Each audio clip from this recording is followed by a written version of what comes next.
歡迎大家嚟到永隆有機耕種基地，我係龍偉文。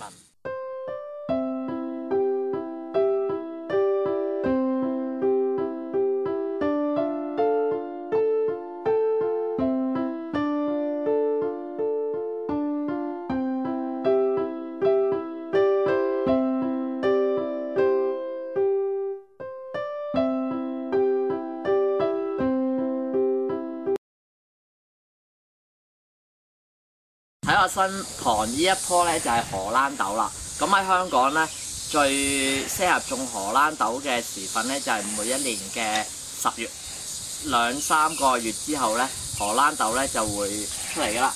你睇就係咁啦。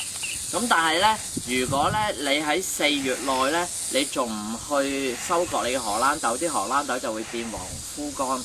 呢個咧就係荷蘭豆嘅花啦。咁荷蘭豆嘅花係紫色嘅，咁跟住咧，你睇呢度咧，佢咧就會變成荷蘭豆咁嘅樣啦。咁咧去到呢個 size 咧，就差唔多咧係可以收割噶啦。